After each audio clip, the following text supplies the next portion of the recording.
OMW, on my way to you. Good at what I do. I'm OMW. Watch me walk away, putting myself on display. 1, 2, 3 a day. I'm on my way, on my way.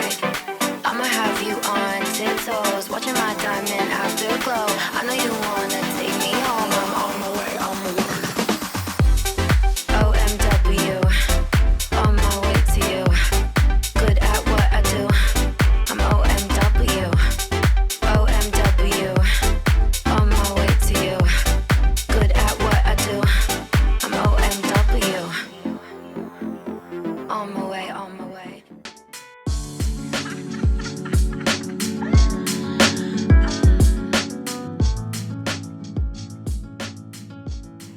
Cet épisode est un épisode pivot, c'est une charnière.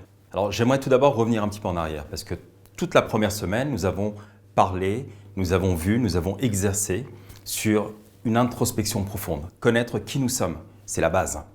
Deuxième semaine, on a commencé par la roue de la vie, très important. Ça vous a permis de définir quelles sont vos priorités. D'accord ?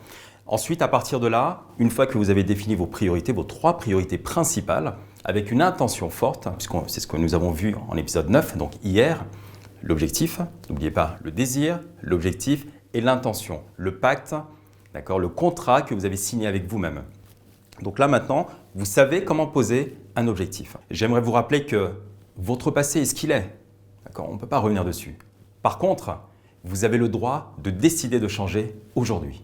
Alors qu'est-ce qu'on doit changer ? On doit tout d'abord changer nos schémas mentaux. On doit changer nos comportements. On doit peut-être changer notre environnement.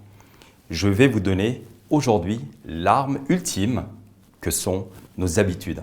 Je vous dis bienvenue à notre 10e jour ensemble. Je suis ravi de vous retrouver.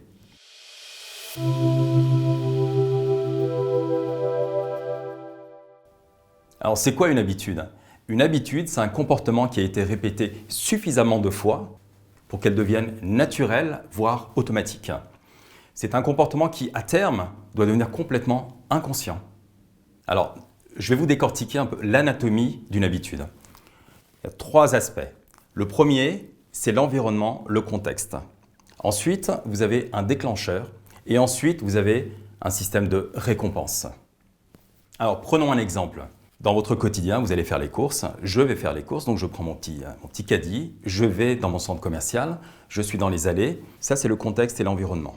Et vous avez le déclencheur aussi. Le déclencheur, c'est une gondole, comme on peut en voir dans tous les centres commerciaux, avec plein d'offres marketing qui sont extrêmement attrayantes. Est-ce que je décide de passer à côté ou bien je décide de profiter de l'offre ? Là, pour cette fois-ci, mon cerveau me dit « profite de l'offre, elle est trop attrayante ». Donc, je prends.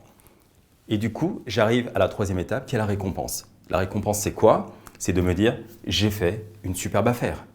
Alors, je vais vous donner un autre exemple, parce que le sport me tient à cœur, donc on va prendre un exemple sportif. La veille, vous avez décidé de courir. Vous avez créé l'environnement pour courir. D'accord ? Ça y est, c'est acté. Le déclencheur, ça va être les baskets que vous aurez préparées, d'accord, pour que ça soit simple le lendemain pour pouvoir partir. Vous avez le contexte, l'environnement, vous l'avez créé. Le déclencheur, ce sont les baskets et les affaires qui sont prêtes. Et la 3e, c'est la récompense. La récompense de se dire, tout d'abord, j'ai tenu mon engagement vis-à-vis de moi-même.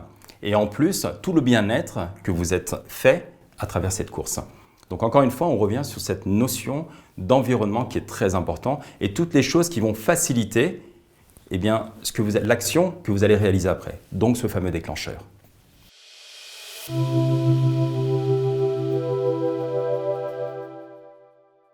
Alors pourquoi c'est si dur de changer d'habitude, de comportement ? Tout simplement parce que nous n'avons pas conscience de nos comportements. Et pour ça, j'ai une clé pour vous. Je vous ai préparé un document qui vous permettra de traquer l'ensemble de vos habitudes. Je vous invite vraiment à réaliser ce document, à le compléter pendant 1 semaine. Parce que ce n'est pas en 1 jour que vous allez pouvoir vous rendre compte de vos comportements ou de vos habitudes. 1 semaine entière, vous levez le matin, vous ouvrez les yeux, vous prenez votre carnet, vous allez noter qu'est-ce que je fais, la première chose, la première action que je fais le matin. Est-ce que je saute sur mon smartphone ? Est-ce que je vais prendre un café ? Est-ce que… Voilà, il peut y avoir plein d'exemples. Donc vraiment, notez tout ce que vous buvez, tout ce que vous mangez, tout ce que vous faites, à qui vous parlez, comment vous parlez, comment vous êtes senti. Donc vraiment quelque chose de très très détaillé pendant une semaine. Je sais que c'est pas facile, d'accord? Je l'ai fait, donc je sais que c'est pas facile, mais je vous invite et je vous demande vraiment, parce que ça fait partie de la progression du programme, eh bien, de faire ce travail pendant une semaine. Vous aurez un document qui est vraiment très simple et qui vous permettra de rédiger facilement. Alors, à quoi sert ce travail? À quoi sert ce tableau? Puisque je vais quand même vous contraindre pendant une semaine à rédiger tout ce que vous faites minute par minute. Donc, il faut qu'il serve à quelque chose. Vous avez 3 colonnes.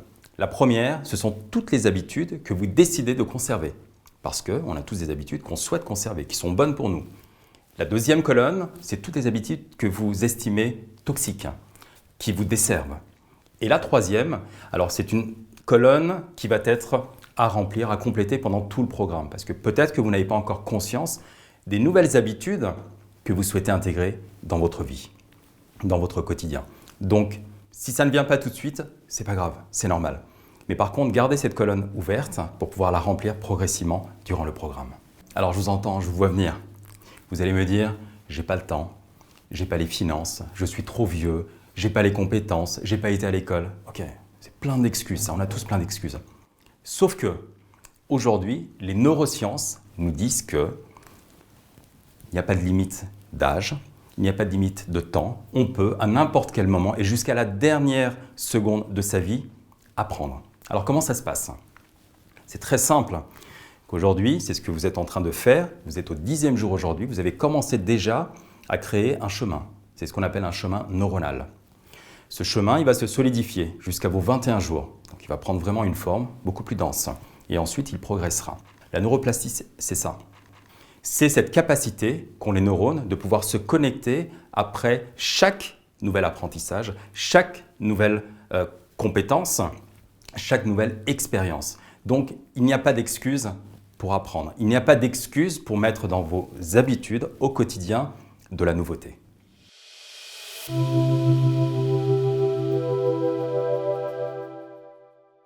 Alors, la définition de la neuroplasticité, c'est qu'une habitude, c'est un chemin neuronal fréquemment emprunté. Plus vous allez l'emprunter, plus vous allez la densifier. Donc, c'est pour ça que je suis là avec vous. Et c'est pas simple au départ, c'est compliqué, d'accord? Et je vais vous donner les techniques justement pour faciliter un petit peu cette neuroplastie. Ce lien que vous allez créer, que vous êtes en train déjà de créer d'ailleurs, encore une fois, je vous félicite. Alors c'est difficile de changer, je le répète, je le sais, j'en suis conscient parce que je suis passé par chacune des étapes moi-même, c'est pour ça que je suis en face de vous aujourd'hui. Il faut savoir que les neurosciences aujourd'hui nous confirment que 90% de nos pensées sont les mêmes que celles de la veille. Donc en fait, si vous êtes dans un contexte qui est toujours identique, une pensée identique, vous allez avoir des émotions qui sont identiques. Vous allez avoir une posture qui est identique et donc un résultat qui est identique. Ce qui va faire que vous allez vous conforter dans un cercle. Alors que si vous changez de contexte, vous décidez d'avoir un contexte qui est beaucoup plus positif, vous allez avoir des émotions qui seront beaucoup plus positives, vous allez avoir un comportement, une posture qui est beaucoup plus positive. Et donc un résultat qui va vous conforter dans le sens où si j'ai une pensée positive, si j'ai une action positive, eh bien je vais avoir cette boucle qui va être productive pour moi également. J'aimerais vous conforter sur un point, parce qu'on dit souvent effectivement que c'est le mindset qu'il faut absolument changer pour changer d'habitude, mais je crois qu'il y a plus que ça. C'est l'environnement qu'on doit modifier pour changer réellement de comportement et d'habitude. Parce que c'est vraiment le point de départ de notre boucle des habitudes. Et si vous regardez, et c'est la réalité, les 5 personnes qui vous entourent aujourd'hui, eh bien, vous correspondent. C'est votre identité en réalité. Donc, regardez qui vous entoure, quel est votre environnement, et à partir de là, vous allez déterminer votre identité. Et si vous changez d'environnement, vous allez déterminer votre nouvelle identité. Pour conclure sur ce chapitre, ce que j'aimerais que vous gardiez et que vous intégriez, c'est que tout le monde sans aucune exception à ce jour, est capable de changer.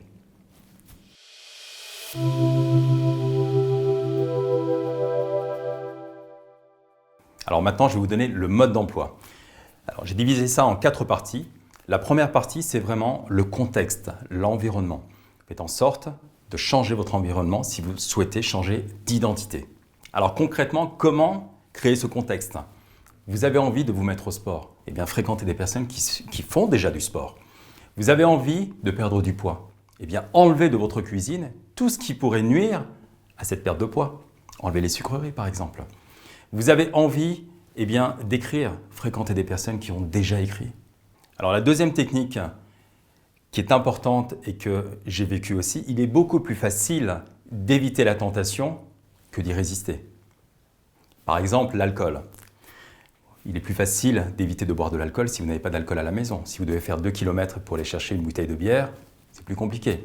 La cigarette, vous souhaitez arrêter de fumer, eh bien, c'est compliqué d'aller dans un bureau de tabac à 3 km de chez vous pour aller prendre une cigarette. Donc, changez votre environnement, nettoyez-le et créez votre nouvelle identité. Commencez à créer votre nouvelle identité. La deuxième partie de la technique est une partie qui est extrêmement importante. À chaque fois qu'on veut se mettre en route pour une nouvelle habitude, c'est contraignant. On n'a pas envie, c'est dur, c'est difficile, et je le sais. La meilleure manière de commencer une nouvelle habitude, c'est tout d'abord de faire cette habitude maximum 2 minutes. Je prends un exemple. Vous avez envie de vous mettre à la course à pied. Mettez vos baskets, descendez, sortez, 2 minutes. Par contre, faites-le régulièrement, tous les jours, 2 minutes. Et vous allez voir qu'à un moment donné, eh bien, ces 2 minutes vont se transformer en 3, en 5, en 8, en 10. Et vous allez commencer à prendre du plaisir, à voir tous les bienfaits de cette course à pied. Mais pas plus de 2 minutes. Vous avez envie d'écrire, pareil, écrivez une page, 2 minutes, pas plus. Donc 2 minutes maximum. Le meilleur moyen d'ancrer une habitude, c'est de le ritualiser. D'accord ? Vous avez envie d'écrire, de commencer à écrire, eh bien, prenez votre plus beau stylo, votre plus belle plume. Prenez un carnet qui vous fait plaisir, un beau carnet. C'est au même endroit, au même moment, chaque jour. C'est là où vous allez commencer à créer ce chemin neuronal. On a tous 2 minutes dans notre quotidien. Tous 2 minutes dans notre quotidien, je le répète. Ne brisez pas la chaîne. D'accord ? Ne manquez pas cette habitude. Pas plus de 2 fois. Ne brisez pas cette chaîne. Pour qu'une habitude, elle s'ancre définitivement, eh bien, ne brisez pas la chaîne. Si vous avez commencé à écrire votre page chaque jour, eh bien, ça peut arriver à tous de rater une journée, d'accord ? Mais pas 2. Brisez pas la chaîne. Continuez chaque jour et créez, solidifiez ce chemin neuronal. Il y a une chose dont on n'a pas conscience en réalité, c'est l'effet cumulé, le pouvoir de l'effet cumulé. C'est-à-dire que le pouvoir de faire des petites choses qui, à la fin, nous permettent d'avoir de grands résultats. Vous écrivez chaque jour 2 minutes, sans briser la chaîne. Au bout de 365 jours, vous avez écrit l'équivalent d'un livre, voire de 2 livres. Maintenant, voyons la troisième partie. La troisième partie, c'est la superposition des habitudes. J'aime beaucoup cette méthode parce qu'elle fonctionne, tout d'abord, et c'est pour ça que je vous la partage, bien sûr. Mais surtout, ça nous permet de prendre en considération qu'à partir du moment où on pose une bonne habitude, après, ça devient simple, parce qu'on sait quels sont les bénéfices de cette habitude. Donc la superposition d'habitudes, c'est, je prends un exemple que je fais moi régulièrement, je prends un verre d'eau, eh bien j'ai pris comme habitude de mettre une autre habitude, celle de respirer 3 fois de suite. Je bois mon verre d'eau, je pose, je respire. C'est un moyen pour moi d'avoir 3 respirations conscientes qui me font du bien. Donc j'ai cette habitude de boire un certain nombre de verres d'eau, je bois mon verre d'eau, je pose, et là,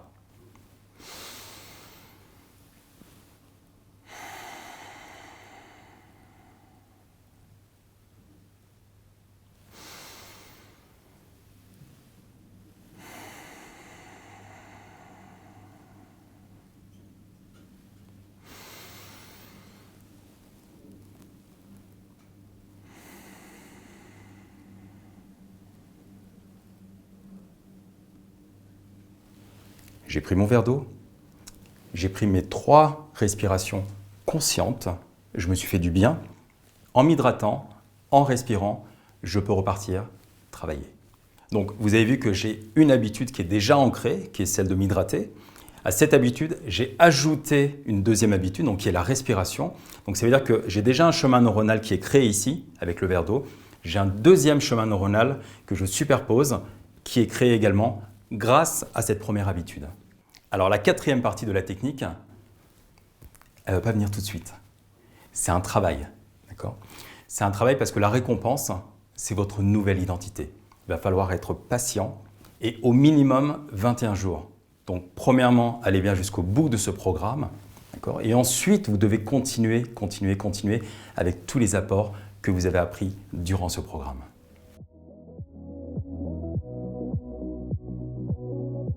Cet épisode sur la mise en place des habitudes est fondamental. Hier, vous avez posé une intention. Aujourd'hui, il faut lui donner les moyens d'exister. Cela passe par vos habitudes. Suivez le protocole et c'est tout votre quotidien qui va se transformer. Je vous souhaite une excellente journée.